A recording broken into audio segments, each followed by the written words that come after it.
Okay, now you're recording. So can you tell us a little bit about this case study that you had? Sure.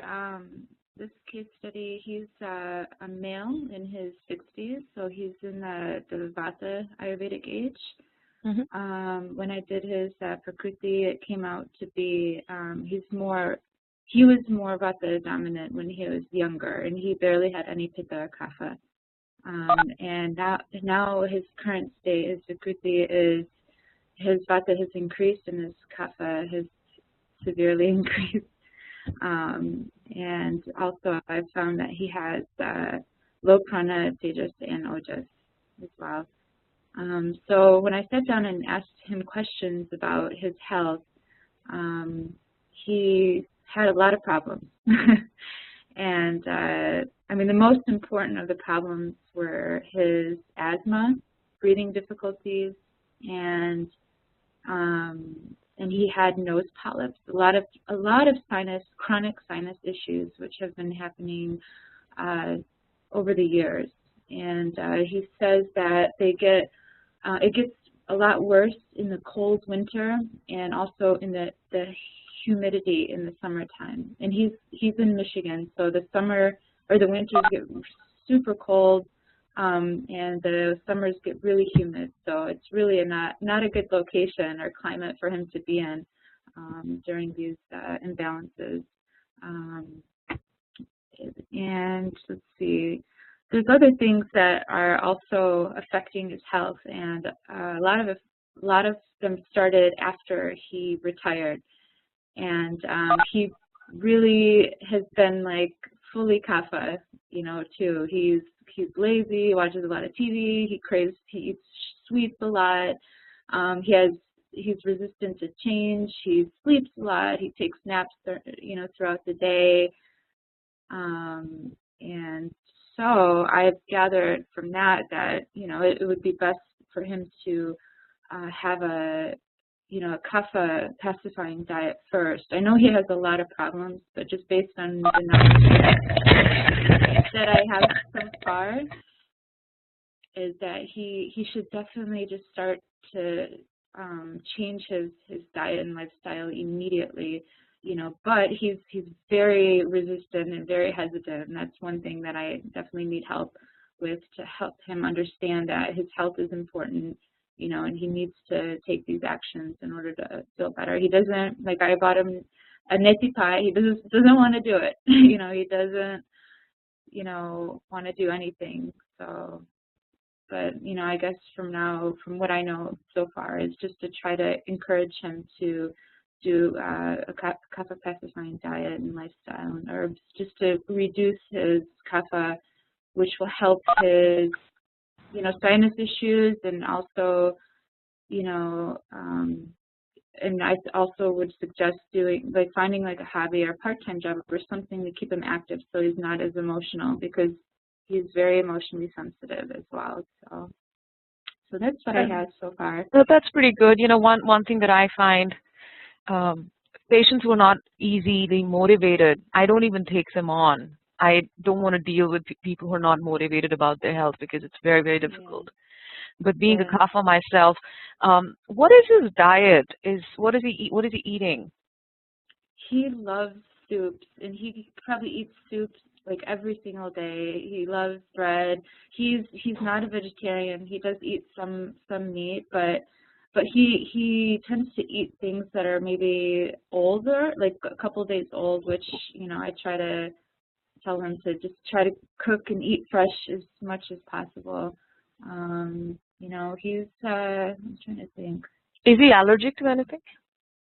He's allergic to some medications, like penicillin. I think the food allergies would be, he says that he gets diarrhea when he eats dairy, like milk or dairy, and beans give him upset stomach. So I don't think there's any. What about wheat? Did you tell him to reduce the wheat? I haven't, but he, since he does like eating a lot of bread, maybe, that's something I didn't even think about. I should definitely recommend to him. Just to reduce the wheat. Yeah. So the great news is that he loves soups. So that's an excellent. So because he's not going to change easily, one thing you can add in is you can add um, teas and teas that help both Vata and Kapha. He loves tea too. That's yeah. another good thing for him. So that's a great thing. So severely imbalanced is because he drinks tea every single day and like so really Tulsi good tea. tea that has an affinity for the lungs, tea that has an affinity for cleaning out the sinuses, ginger tea, Tulsi tea. I mean, he obviously has he has mandagani and low appetite, so Yeah. tea that increases his agni. And also a little bit more, this is very good news to me. The fact that he loves tea and soup. So just Yeah.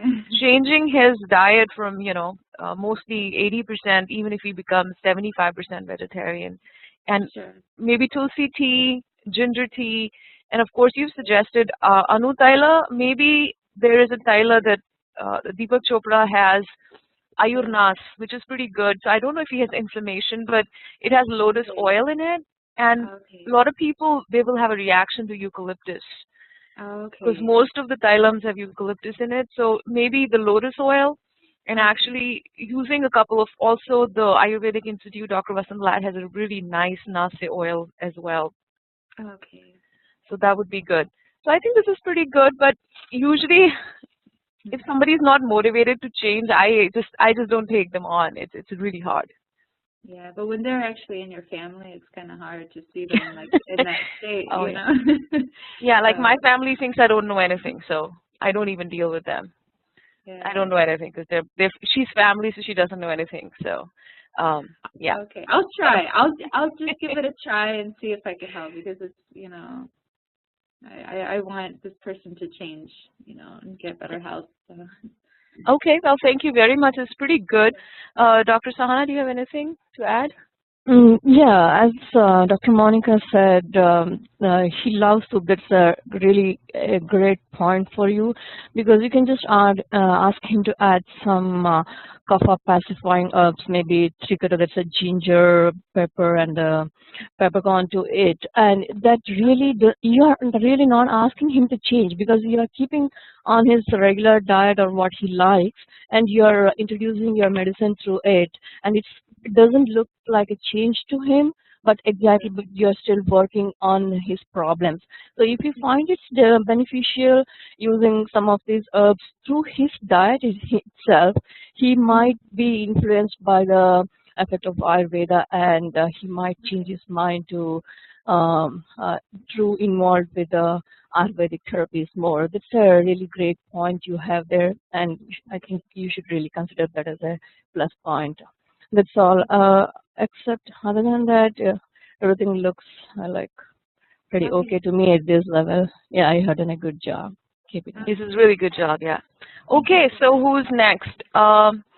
We have, okay. See, one thing when you're submitting your case studies, it's a good idea to name it, because we have so many students. So here when we can, Andrea, are you ready to talk about your case study? Is she here? Yes. Can you hear me? Yeah. Okay. Okay. So you can see, my study was a woman in her early 40s. She just in her youth a pitta dominant, and I found that she had a lot of, in these past years, she's actually a woman that works in my department, and she just switched jobs. So she moved from a different department, which the past 2 years was very. She was working 10 to 12 hours a day, and she was having problems with her family because she was hardly home, and so she switched to our department to try and, like, just have something normal. And so as a result, she had a lot of vata. So I contribute also, the high stress that she had in her life, as well as moving into her menopausal age, so her vata has increased greatly. So she's had a lot of problems with constipation and dryness, and I could tell that her hair was very dry, and she didn't have that radiance in her skin. And even though she told me, I asked her, so, well, do you have a problem with low, energy, or And she says, oh no, I feel like I have a lot of energy, but she's drinking coffee all day. So I kind of added the low energy there because that's what's keeping her going right now. And one of the main things she says is, I just cannot digest my food. And she said that her mother had a problem with that as well. The women had a problem with digesting food. Let's see. And she also mentioned in her diet, she's been trying to lose weight because she had gained some weight as well.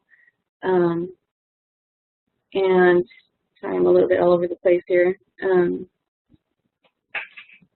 she told me that she was eating a lot of chips, mostly for dinner, which I know really contributes to the indigestion. I was doing that before I actually went to a practitioner, Ayurvedic practitioner, and it just causes the food to sit there. It just adds to the dryness, adds to the constipation.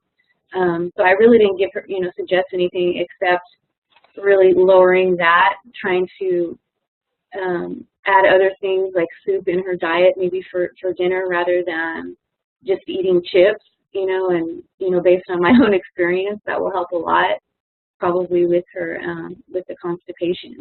And the only thing is that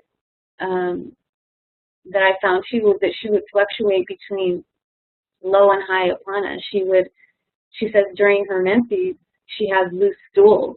So I kind of didn't know. I actually have a question about that. How a person can switch from low to high. So she's constipated most of the time, but during her menses she's not. So I don't know if that is actually very typical. What does Visham Agni means? Visham means it's irregular. Sometimes it's high, sometimes it's down. So with a kapha person, what happens during menses is that apana is naturally high because it's trying to get rid of all that, endometrium. And here's what's happening. At first she's constipated and then she has loose stools. So this is very typical Visham Agni. This is actually pretty common. Okay. But I actually consider it a good thing because when her apana is high, her body is trying to get rid of everything that she's accumulated. She's a very, very typical Vata energy case. This is like a textbook case. So, you can actually go on the internet and find protocols for Vata and that'll fit her. Chips are dry, coffee is drying, eating on the go is drying. Not, so she needs to externally maybe get Abhyanga oil massages. And internally, she needs to also oleate herself. So external and internal oleation. Externally, because this is dry food. Even if she was eating organic chips, even if they're organic chips and made of organic grains, but the point is the quality of the chips is that they're dry. And so she, if she could dip those chips in a nice, coconut chutney or like a sauce and make sure, or maybe make a tortilla soup, and actually put the chips in the soup so they're wet and moist. And Monica, I think for sure she should change her time of eating the chips. That's a night for dinner. Yeah. I don't think that's adding up to the problem because the oily stuff and the deep fried items in the night, I don't really prefer that. Yeah, but you and I, we're Indian, we're going to have fresh food every day. Not like that, especially some of the things that definitely we should avoid during the night because we don't do much after the dinner. We just go and sleep. So it's hard to digest that oily stuff, and even Ayurveda believes that the curd or the yogurt should be avoided during the night because it causes obstruction. So I think if she wants to eat it, maybe for the lunch or during the afternoon time, she can go for it for a little.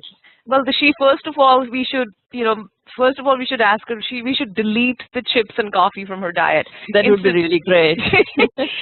Maybe instead of coffee, Maharishi Ayurveda does a really wonderful coffee substitute, which is full of antioxidants. It's called Raja's Cup.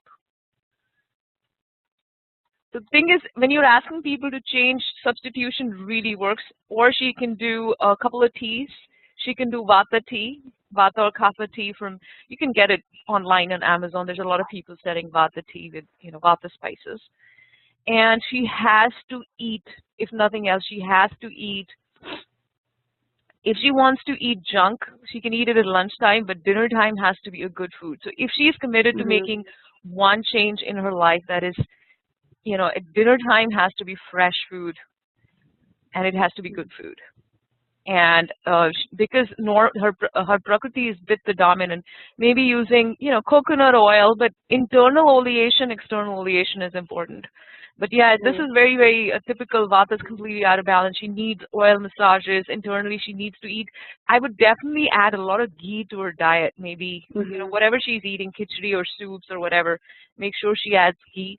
If she's going to have meat or chicken or whatever, she has to have it for lunch, not for dinner. Dinner has to be a very nice, beautiful, moist food, soupy and moist and fulfilling, and, it grounds her. And would you recommend Triphala on a daily basis rather than? Absolutely. I'll tell you one thing about Triphala. I had just about 2 weeks ago, I had one lady. She is actually pitta dominant, very similar to this, and she has a very high increase in vata, and also she is in her menopausal age. So I gave her Digestone, which is Triphala, but it also has cabbage rose, Shatapushpi rose, which is just rose, general rose that you actually found.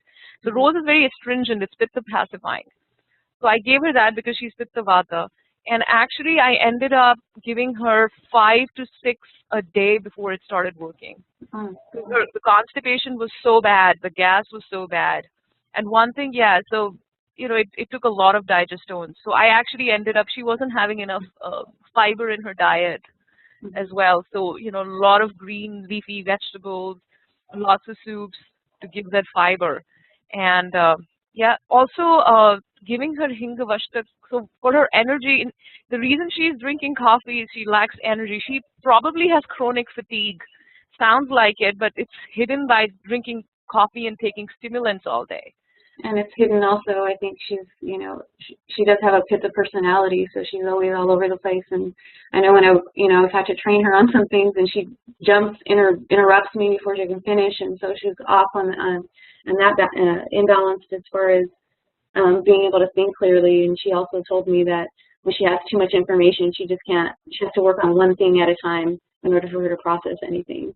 Yes, I was in Microsoft about 9 or 10 years ago in India, and I would always see in my classroom, we had the vata and people all over the place. I went to my manager and said, this person is too vata for me to train. He's like, are you out of your mind? I'm like, we need to give him good, because he used to feed everybody and say, this is too vata for me. I can't handle it. And he's like, you are absolutely crazy. You can't do that in corporate environment. But as knowing the personality types and how they work in an environment, you can actually, as a manager, you can actually help the whole group dynamics and the kind of things you give them to do. So in her case, nowadays a lot of corporate companies, they actually offer a healthy choice as well. So you don't have to have the chips and coffee and nonsense, but she has to commit. If she wants to be well, she has to commit to substituting the coffee with something, maybe yerba mate, which does have caffeine in it but full of antioxidants, making sure she has ghee in her diet. Rajas cup is good. Maybe tulsi tea, vata tea. She really needs to, because what's happening is she's already in her vata stage of life, or moving into that. Then these are going to get much worse. I think she's also hormonal from what you're describing. A little bit. So maybe things that pacify her hormones, because look at how her apana is going really high.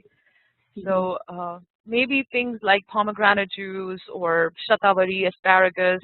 Definitely want to give her ashwagandha to, so she doesn't need to rely on coffee. Because I'm sorry to interrupt. I also have a question. I've seen Triphala in pills.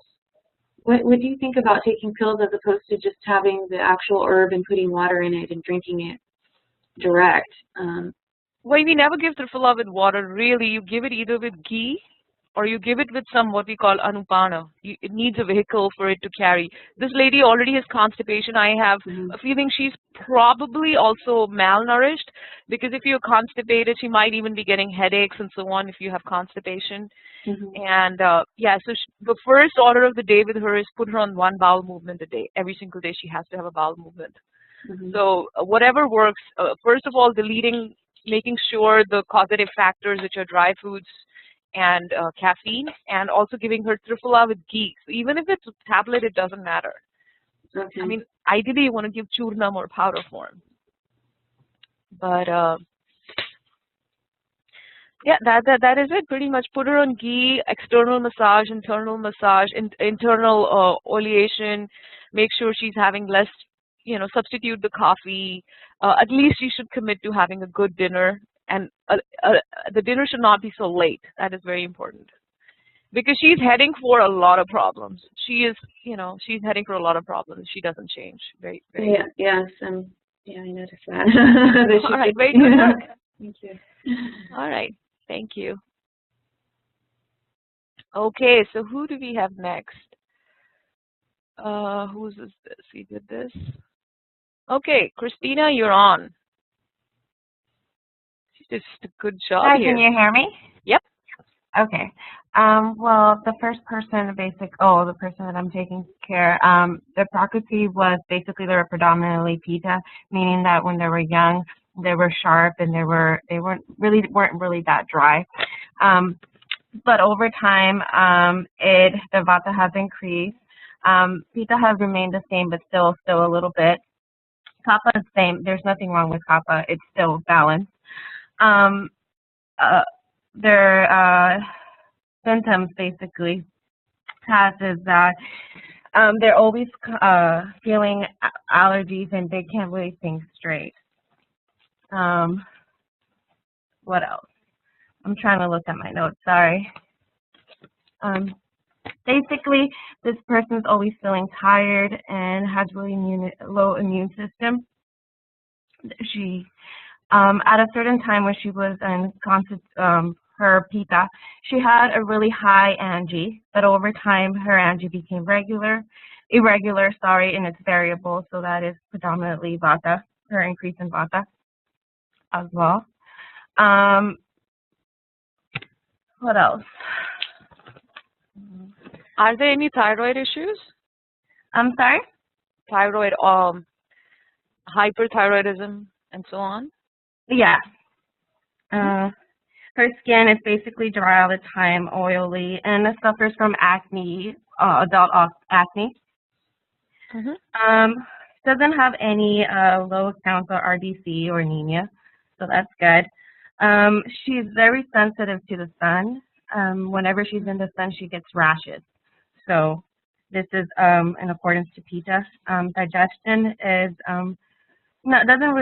it digests foods really good, but sometimes in certain foods it's really heavy. Memory, basically, when she was predominantly Pitta, it used to be better, but now she's gotten really bad at remembering things and thinking clearly. I guess she just dozes out when there's too much going on. Vata, again, I said she suffers from low energy. So what would you say is the first thing that you need to tackle in this person? I would say it would be her low energy, because she can't do anything with her low energy. I mean, her low energy has a lot to do with her immune system, and I would say that would be predominantly the first thing. And the fact that her Pitta is, what are her bowel movements? It varies. Sometimes, depending on the food, it's fine to digest. Like if she eats something heavy like a potato, it takes a while. But if she has yogurt or something, it's easy to digest. Very typical Pitta. This is typical, very high Pitta, very high Tejas. So sometimes when person has lupus, we say that the Tejas is so high, the Pitta is so high that it actually is burning the Ojas. Do you know what it means? Yeah. So Ojas is a juice. Ojas is an Upadhatu or secondary tissue of the Shukra Dhatu, and so Rasadhatu, I'm going into the top block 2 topics. So Ojas is the refined essence of Kapha, and Tejas is the refined essence of Pitta. And really Pran, Tejas and Ojas work together to give us energy in life. So in her case, the yogurt is calming her down, which is actually, yogurt is extremely cooling. I'm kapha. If I were to take yogurt, I feel sick and my joints hurt and I feel cold and I need to wear 2 jackets. It's so cold for me. I can't even look at yogurt. But she's sensitive to sun. Yeah, so Tejas is pretty high. With the whole hyperthyroidism also, usually, I don't know because we have to see and examine this person. I'm just giving a very generic. There's so many variables and factors here. So in this case, yeah, there's just, this is not enough. We need to ask her because this is we need to do like a whole examination, darshanam, sparshanam, prashanam. So really, yeah, so there's a lot of protocols we'll end up giving this person if that person were to come to me. But mostly I'll probably give the pitta pacifying protocols first. Yeah, well, also, I mean, along with being sensitive to the sun, they're very sensitive to the cold, meaning that when they're in cold temperatures, their fingers turn purple, and it's called Reynolds syndrome. So it's really to say they're allergic to the cold, but they're also allergic to the sun. Right. Yeah. So yeah, I would definitely put on a pitta pacifying diet, but making sure that vata does not increase. And the good news between vata and pitta that there's one particular taste that is common to both pitta and vata, which is the sweet taste. And there are many herbs that are common to both pitta and vata. But this is definitely, we need to, maybe if you want to work with me on this, you can. This is something that is, it has many layers. So this little case study that we are doing in block 1 does not really cover it and can't really help so much because we need to look at the dhatus, we need to look at the srotas, we need to do a full examination. But at least we can, put in a pitta pacifying diet plan and, at least we can help the diet. Yeah, definitely. Thank you. All right. Okay, who's next? Palak, I can't see, so you'll have to explain this. Palak, are you there? Hello? Hello? Palak, can you explain? It's a little bit hazy, so can you tell us about this case study? Yeah, so the first case study, her age is 29 years old and her Prakruti is Pitta dominant and second dosha would be Vata. Her Vikruti is also Pitta dominant and secondary is Vata, so both have just increased. And she has dry skin with acne and pigmentation.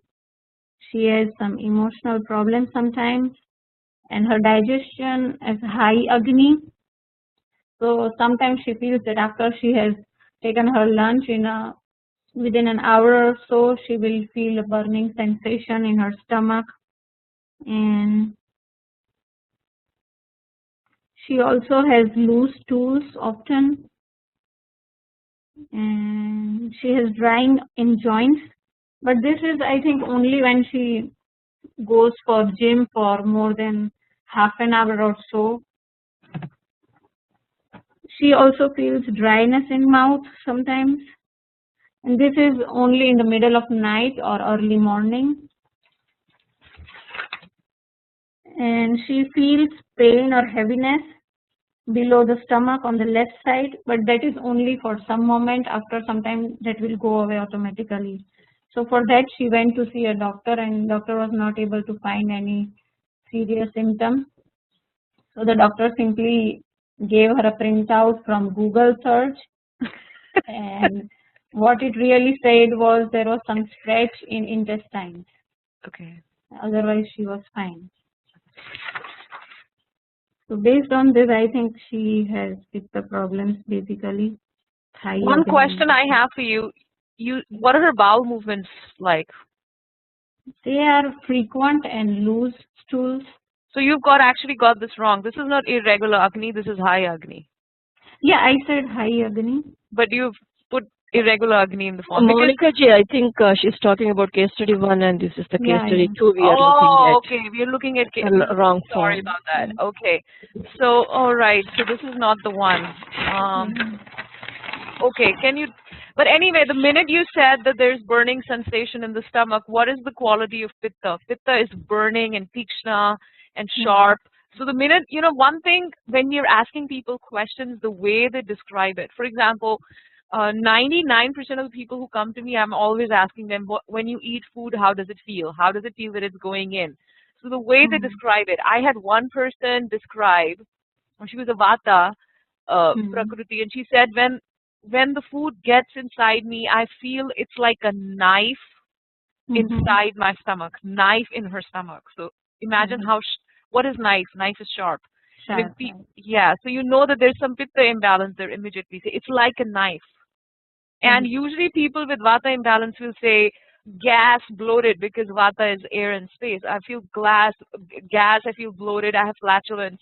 And I get a lot of people, they have a problem with passing gas, because in this culture, you know, if you have flatulence or you pass gas, which I feel for a Vata person is a good thing because they're releasing all that gas which is stuck inside them. Right. And here they're like, oh, you know, I basically pass gas. I'm like, that's a good thing because you're getting rid of it.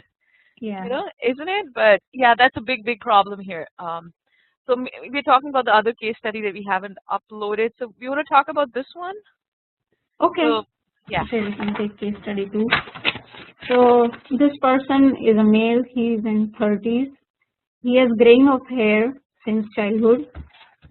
So when he was small and young, he was very slim, but now he has gained weight. He has corrective lenses, and he has irregular Agni.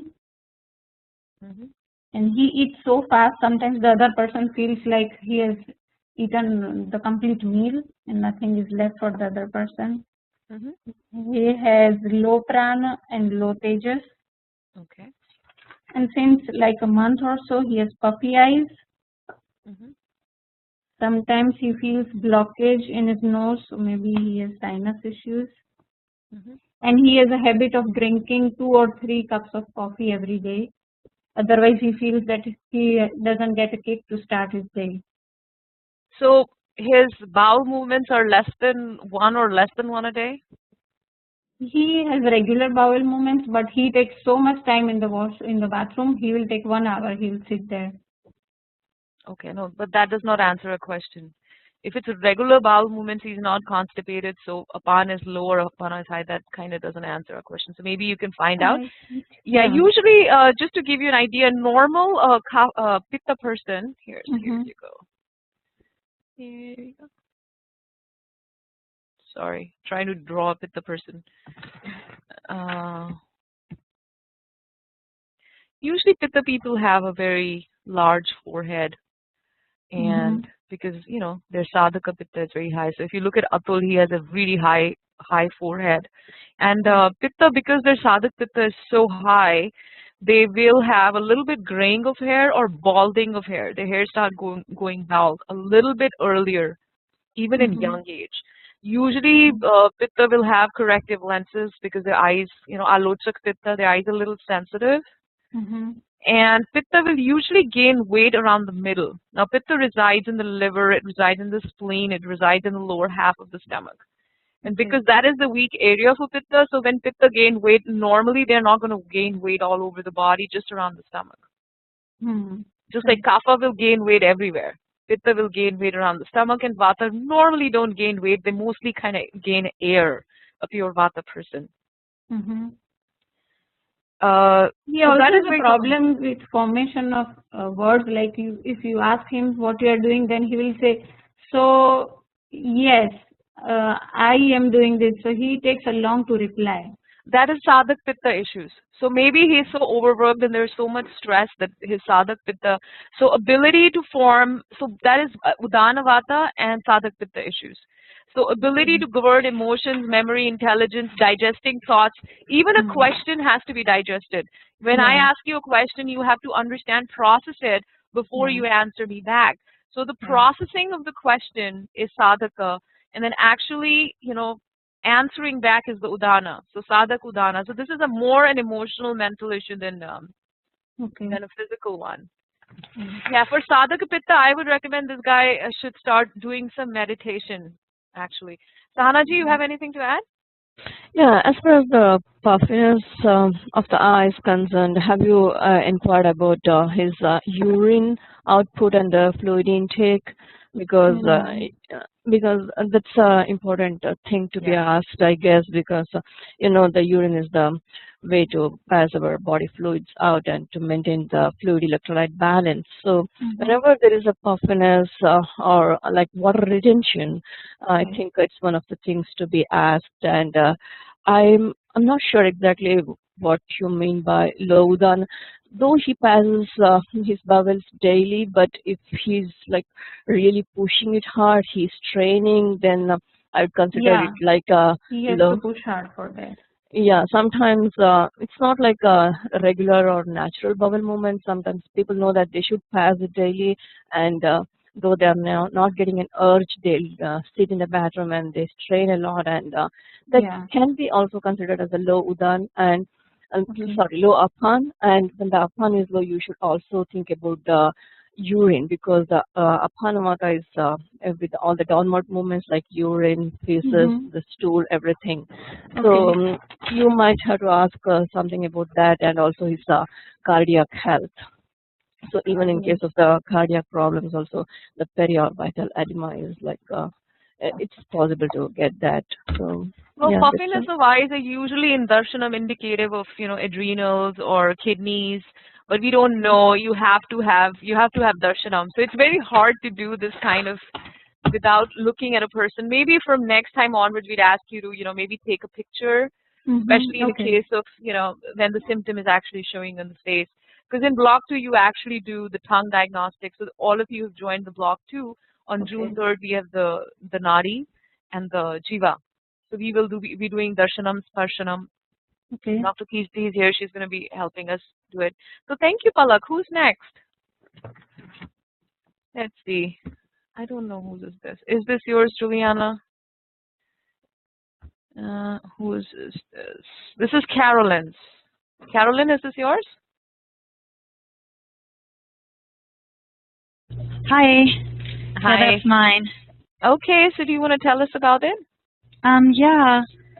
So this is actually my daughter, and she has gotten some health problems recently that are, they've kind of been building over the years here. She definitely recently has been getting digestive problems, but the main problems are with the like tarpaka, with like chronic sinusitis, and then and the congested lymph. And then I started noticing after talking about Viana about the relationship issues and like, being very kind of snappy and sort of aggressive, I guess, is one of the things. And then also a lot of low energy and kind of like chronic fatigue sorts of issues. And she also gets like a lot of PMS and gets really kind of angry around that time and gets angry if she doesn't eat, because she does have quite a bit of pitta. Like originally I thought she was more vata, but I'm coming to the conclusion that she's much more pitta. And also her agni, I'd never asked her about this, but since we were doing the case study, I did, and she has quite a few bowel movements a day. So it's kind of what's going on with her.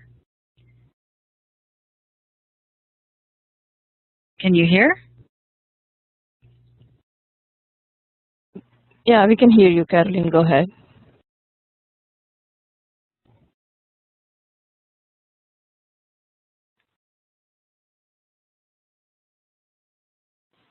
Hello? I think she's done talking. So, No. okay. Oh, no, I'm sorry. I got confused here. So anyway, it's interesting to see how similar we are in a lot of ways in terms of our, prakruti, and how that manifests in her, like that genetic, carry on from mother to daughter.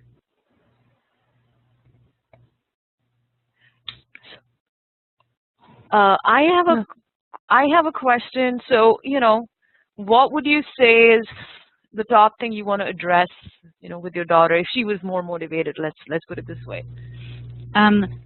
Well, as far as I'm concerned, if she were more motivated, I would be working with her in terms of getting her daily cycle kind of in alignment with the natural cycles.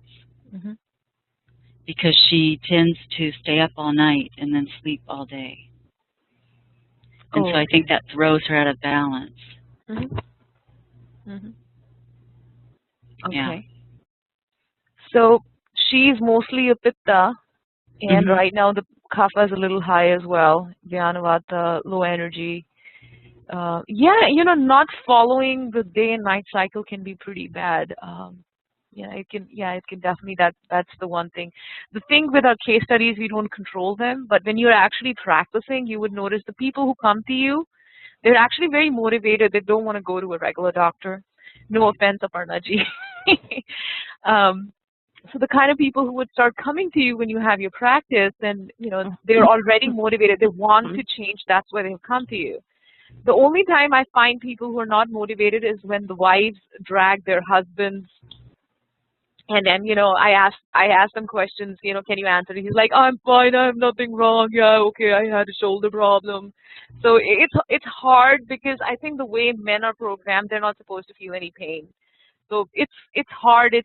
It's almost a game of cat and mouse, you know, getting it with, you know, asking questions to people who are not motivated. But like I said, I'm at the point I just don't even take on patients who are not motivated. So if I have a lady calling, I want to bring my brother or I want to bring my husband, I'm like, is he motivated? And usually when women will come, they're the ones who are cooking at home or taking care, then I will take them on, but otherwise not. So having a motivated patient is very, very important. You know, I mean, I'm sure Aparna will tell you, you can give them 5,000 protocols, you can give them pages and pages.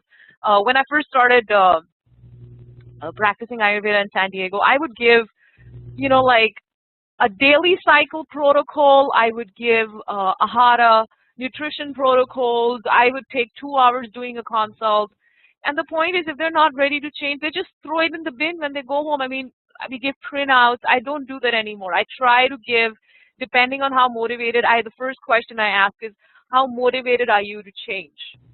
Are you, you know, how many changes are you willing to make? Because if they're not willing to change, then, you know, even the fact they're coming to you is useless. And yeah, so if your daughter was going to another Ayurveda practitioner, she probably, because she's paying money, she probably would want to change because she's paid. Well, actually, it's interesting what's happening with her is because as her health problems are becoming more intense, she is more motivated. And so she started going to see a naturopath. Like I've offered her, you know, she's gone to several naturopaths, but now she's finally sort of like found one that she's clicked with, and I think she's going to be able to start moving forward. And she is working on changing her cycle. For a long time it was like, it makes no difference, that's ridiculous.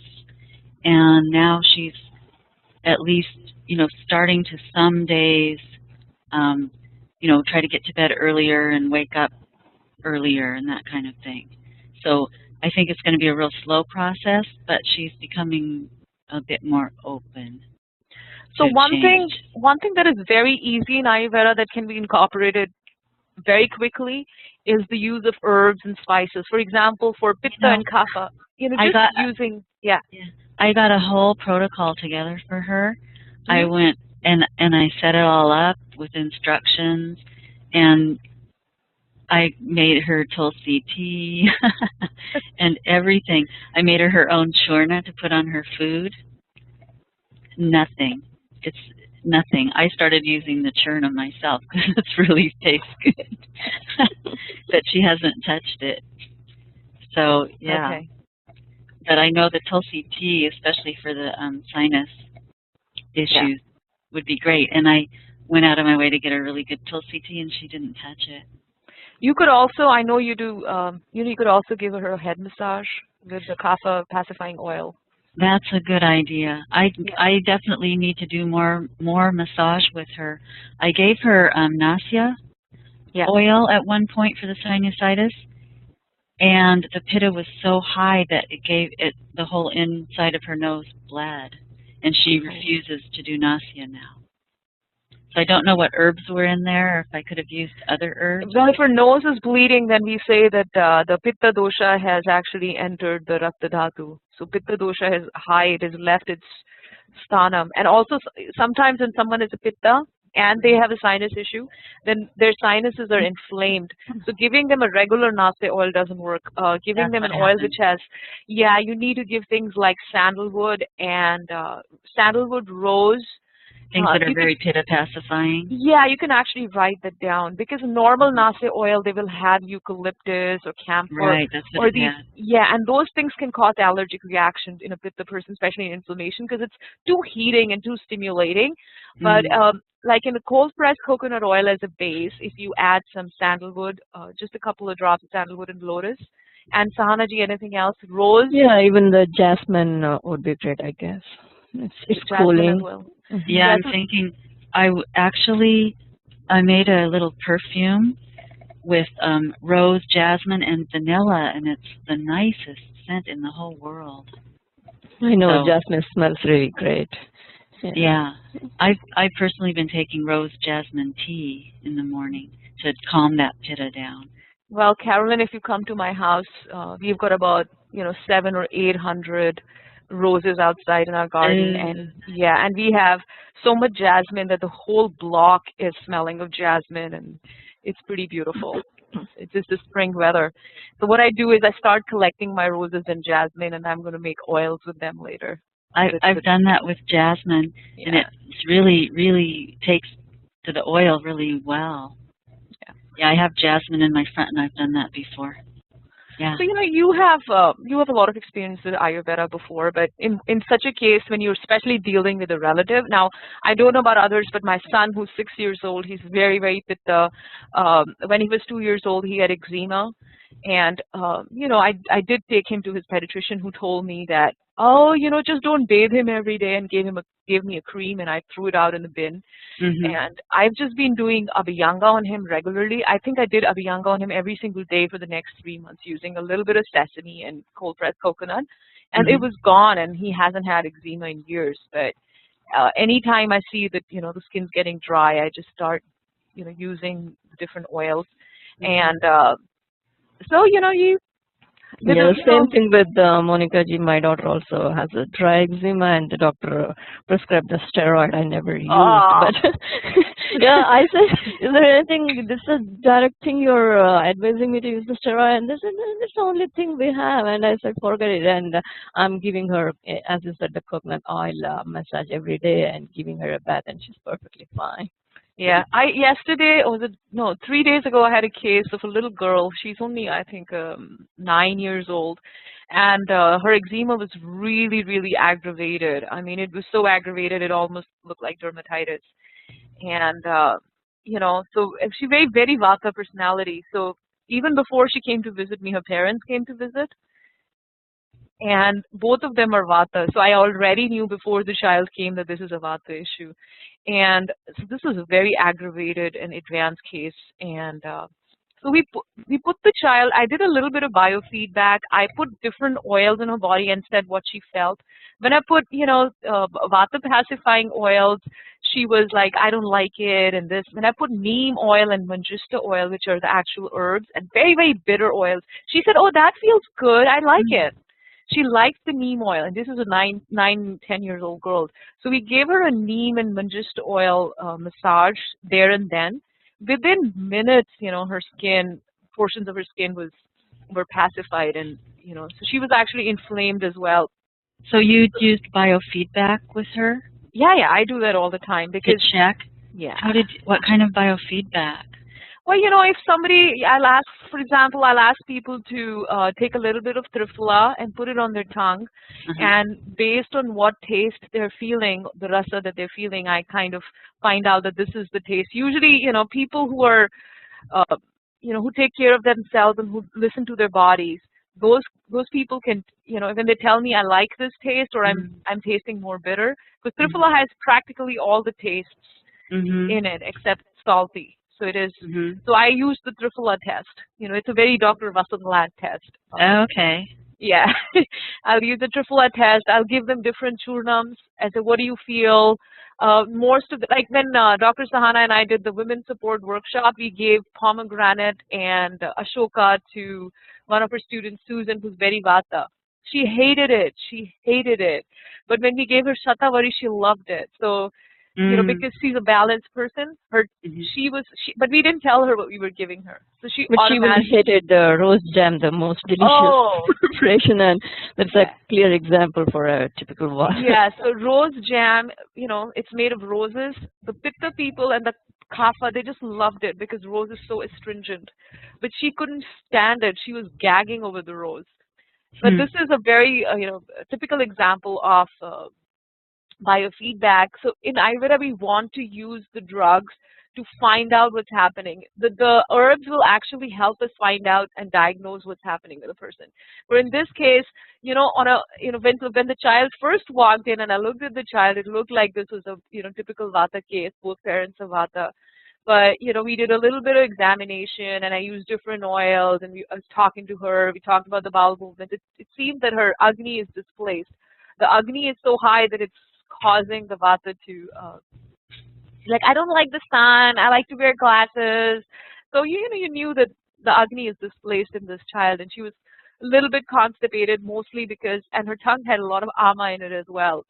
So I put her in a Kapha Pitta pacifying diet. And the girl likes bitter melon. Can you believe it? How many people like bitter melon? She loved it. I also sometimes will cook food from my home and take it, and I'll have people taste food. So with kids, it's a little hard because kids usually generally like sweet things. Even if it's good for them, they will gravitate towards it. But this girl, she just loved bitter. So we put her on a lot of bittersweet vegetables and diet. Okay, so thank you, Carolyn. Yeah, you know, one thing I'm learning muscle testing, so I'm looking forward to being able to muscle test with people too, which is a way of seeing whether, you know, the herb energetically strengthens them or weakens them. Yeah, I've done some, but I'm not sure how that works. But I work with this chiropractor who does muscle testing. So he sends a lot of his patients to me. So between his muscle testing and my, you know, we have a good track record. Cool. So, yeah, but I can't do it. It's his. All right, thank you, Carolyn. Yeah, thank you. And, all right, this is done. Okay.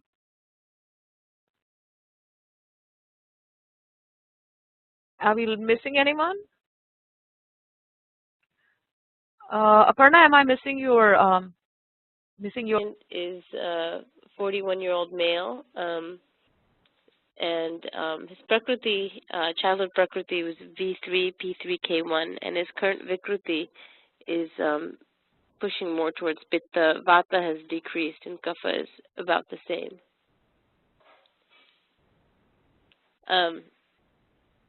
I hope I did this right. Let's see. Look through all the subdoshas, and Pachaka Pitta is increased. He gets reflux pretty easily, or he'll have decreased gastric emptying after certain meals, especially if they have things like hing, spices like hing in them. He'll sort of have a lot of reflux for several hours, and that can sometimes lead to cough at night too. And then based on that, I also think that his apana may be high. Oh, okay, hinga causes reflux. Okay. And sometimes with cauliflower too, like if there's a soup with cauliflower in it, that also gives him upset, reflux. What about onions and garlic, chili pepper, garam masala, and so on? That doesn't, garam masala can bother him. He's pretty averse to spicy foods, even though if you ask him, do you like spicy foods, he says, yeah, I can deal, but he really, if you offer him like, hey, you know, here's some pickle, will you have it, he'll always say no. What about sour food? Citrus and sour. Sour food not a fan. Okay, so this is very typical Pitta, but the good news is he knows that these tastes do not, you know, suit him. So Katu is actually, so all onions, garlic, spicy food, citrus, all of these are actually going to aggravate his stomach. And he already he's avoiding it naturally because his body is giving him the feedback, this is not good for me. Exactly. So does he, yeah, but does he take tomatoes? Because tomatoes are also sour. Tomatoes don't bother him, I've noticed. They don't. So the thing with tomatoes is the tomatoes do bother, but it just happens slowly. So if tomatoes can be given, then make sure the tomatoes are sweet, not so sour. So sweet tomatoes are good. Okay. I don't know because we live here in California, and Jacqueline was complaining you talk about all these exotic fruits and it's snowing here in Cleveland, and I'm like, okay. Yeah, so if it's sweet tomatoes and they're fresh and they're straight off a farm and they're ripe and sweet, but the tomatoes that are that you get all year round, maybe in the winter time, that have been treated with ethylene gas to ripen them artificially, maybe you want to avoid those ones. So maybe getting it from an organic food store is a better idea. At least they're more, because in the organic food store in winter, all the tomatoes that you get are actually going to be sour. And the tomatoes that you get in the summertime are actually going to be sweeter, because they're getting it actually, they're growing things, and so summer will actually ripen and sweeten tomatoes. And like Roma tomatoes are sweeter. What is that? There's a couple of tomatoes that are sweeter than the others. So it's a good idea. Yeah, it's a good idea. Are you okay? Because you sound as if your throat is a little. Oh, I just have sniffles right now for some reason. It's it's because it's because I've fallen off my daily routine, so that happens. I get instant nose run. I don't keep up with my pranayam, but I'm okay. Thanks. All right. And then as far as prana, ojas, and tejas, I don't know if I have a complete understanding of how they work, and so this is the kapha in me. I don't really feel confident doing something unless I'm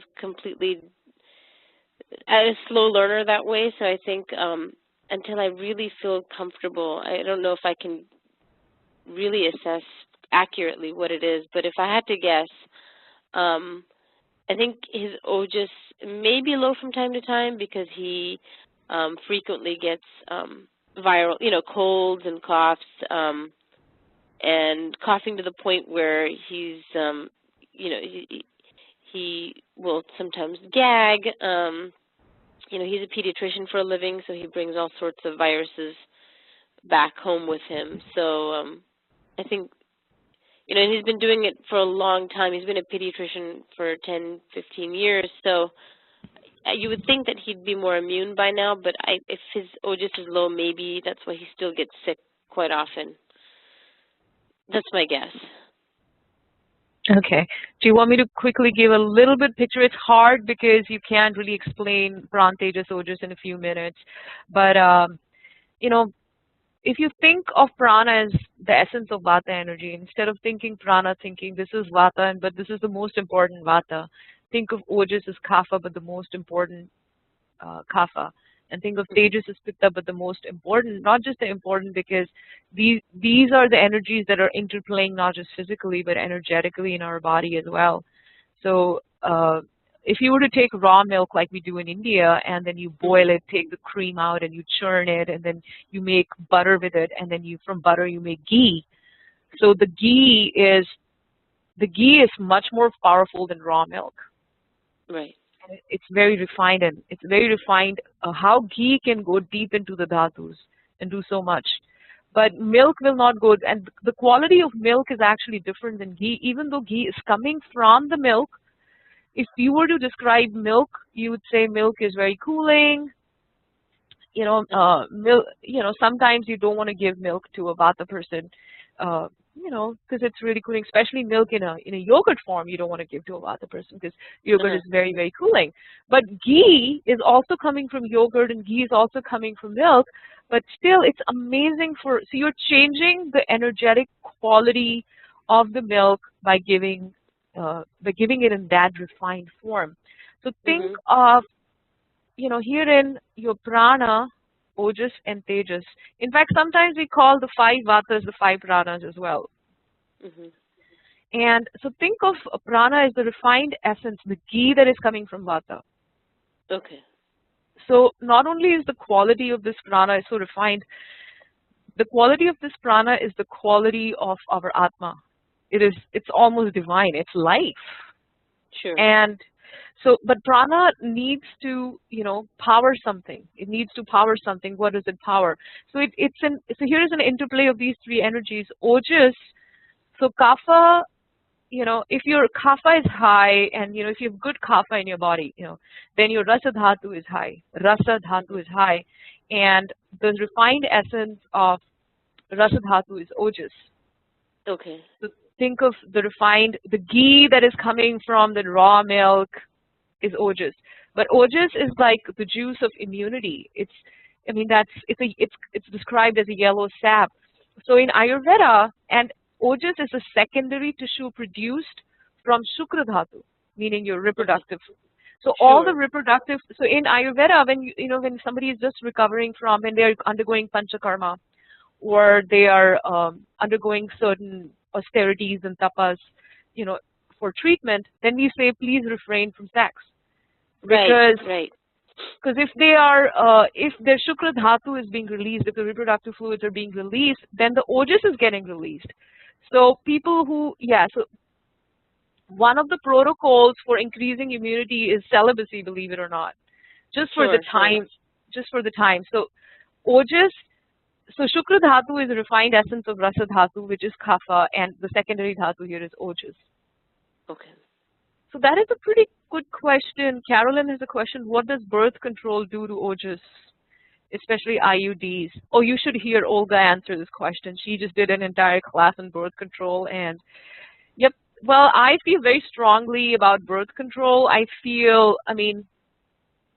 Telling that to a person who gets periods 2 weeks and it's really painful, it's hard, but yeah, it does not help ojas, let's put it this way. Yes. Yeah. But maybe Dr. Sahana, you can tell after. So now tejas is the refined essence of pitta. So when you see a person, their skin is really glowing, or you see spiritual people sometimes, they have a glowing skin, they have this inner radiance. Tejasvi. That is, Tejasvi, that's Tejas. But Tejas is powering the prana and ojas. Tejas is, again, the energy of transformation. Without Tejas, you cannot power everything that is happening. So if ojas was the actual physical component, prana was the one that carries this component to give us immunity. Tejas is the battery or the cell that powers it. Okay. So it's very hard in one minute, but they kind of work together, prana, ojas, and tejas. So when we are talking about, especially maybe Dr. Kirti, she is a Rog Nidan specialist. She can talk about it. When we are talking about the actual pathology of disease, we will actually, instead of saying vata is causing it or pitta is causing it, we'll actually use the word, what is the state of ojas and tejas, or PTO. That is more important in Samprapti or etiology and pathogenesis rather than kapha pitta vata. So Dr. Kirti, do you have anything to say about, is she there?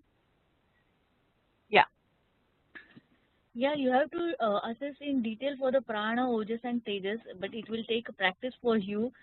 And another thing, the tejas, it's, as Monica said, it's a very subtle energy, and it's the star of pitta doshas, and you have to, like a tejasvi. So it's really difficult to see, especially differentiate between it is tejasvi or it's just the increase of the pitta, because sometimes with the increase of the pitta you get that very oily and shiny look on the skin. Sure. So you have to differentiate between the tejas and the increase of the pitta, like increase in the braja pitta. Okay. One thing that I one of my gurus told me, and this may not be totally authentic, but this is something that I heard, is that Vat, Pitta, Kapha are working on more like the physical channels of the body, and it's very easy to see. Where Pran, Ojas, and Tejas are working at the subtle channels. So you have the energetic body, and we have the physical body. So our energetic body, which is a consciousness, which is our Sukshma Sharir, that is being powered by these refined energies. So I don't know if that makes sense. That actually helps. That really helps me, yeah. Because disease is first manifested in our consciousness and mind before it is, then the symptoms get manifested in the physical body. So in Ayurveda, we have 3 symptoms actually. which you don't get in, I think, Western medicine. You know, if you have to do the blood work, you have to see the symptoms. If you can't see them, then it's not happening.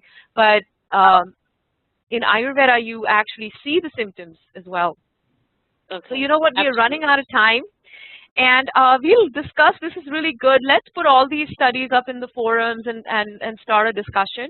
And we have Ayurveda and the Minds class starting for block 2. So, and also we'll discuss, next week we'll discuss more case studies. And next week is actually your last class, believe it or not. It's been an amazing journey. And let's keep on discussing your case studies. And if you have anything that comes up, any questions you have about protocols, just please put them on the forums. Dr. Kirti is here and Sahana is there. I'm there to answer them. So thank you very much. Thank you. Okay, now you're recording. So can you tell us a little bit about this case study that you had? Sure. This case study, he's a male in his 60s, so he's in the Vata Ayurvedic age. Mm-hmm. When I did his Prakriti, it came out to be he was more Vata dominant when he was younger, and he barely had any Pitta or Kapha. And now his current state, his Prakriti, is his Vata has increased and his Kapha has severely increased. And also I found that he has low prana, tejas, and ojas as well.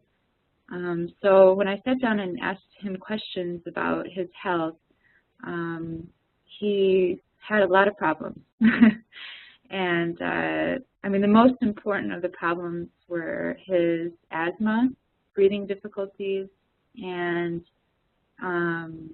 he had nose polyps, a lot of chronic sinus issues, which have been happening over the years. And he says that it gets a lot worse in the cold winter and also in the humidity in the summertime. And he's in Michigan, so the winters get super cold. And the summers get really humid, so it's really not a good location or climate for him to be in during these imbalances.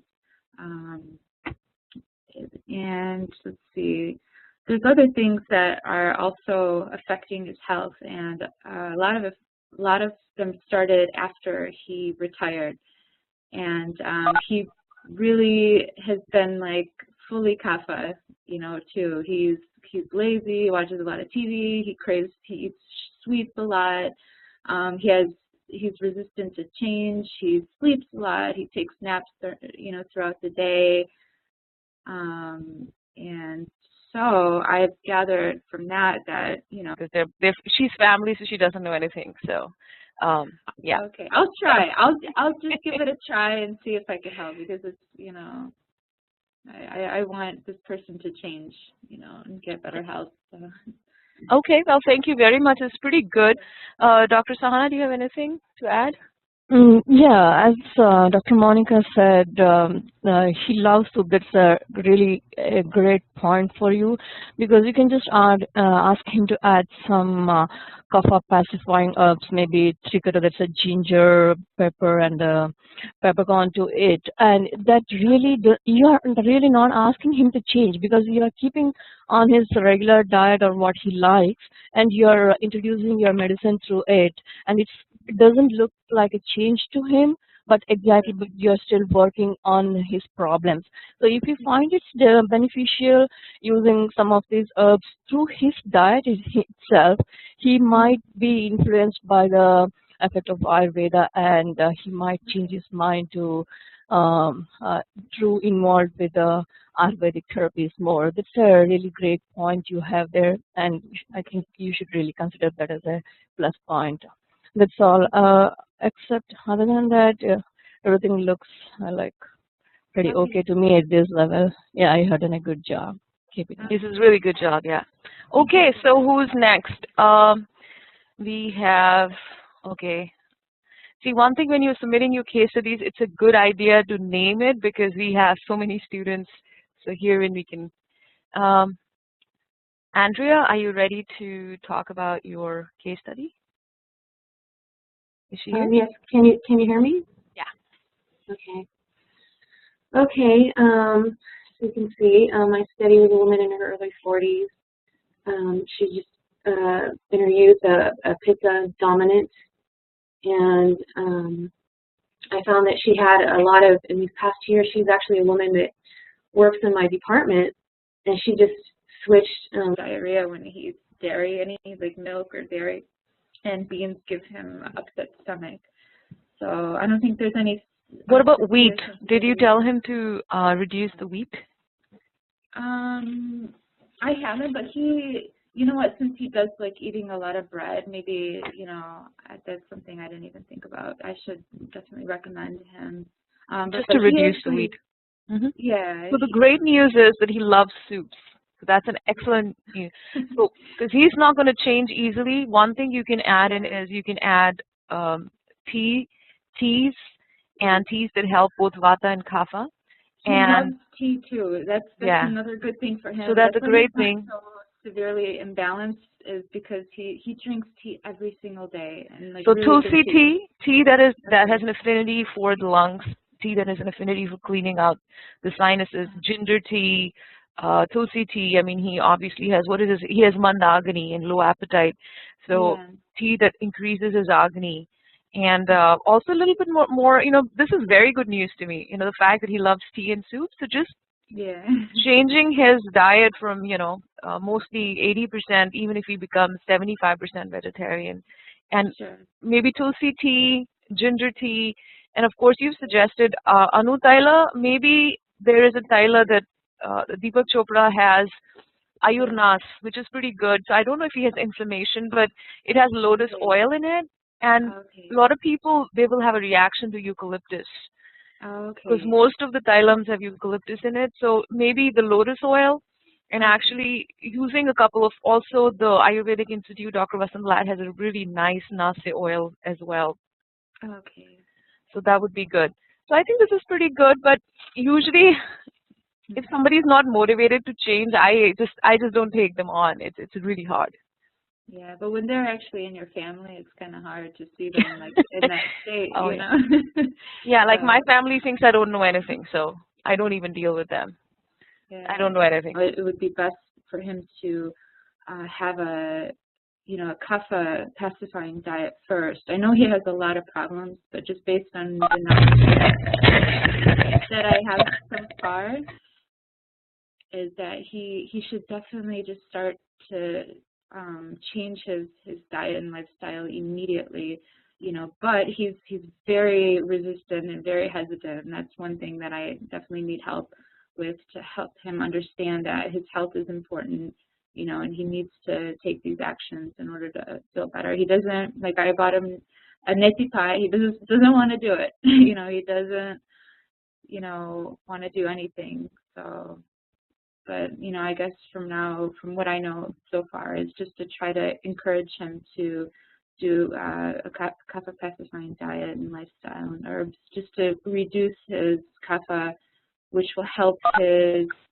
you know, sinus issues, and also, you know, and I also would suggest doing, like, finding like a hobby or part-time job or something to keep him active, so he's not as emotional, because he's very emotionally sensitive as well. So that's what I have so far. Well, that's pretty good. You know, one thing that I find, patients who are not easily motivated, I don't even take them on. I don't want to deal with people who are not motivated about their health, because it's very, very difficult. But being a kapha myself, what is his diet? What does he eat? What is he eating? He loves soups, and he probably eats soups like every single day. He loves bread. He's not a vegetarian. He does eat some meat, but he tends to eat things that are maybe older, like a couple of days old, which, you know, I try to tell him to just try to cook and eat fresh as much as possible. You know, I'm trying to think. Is he allergic to anything?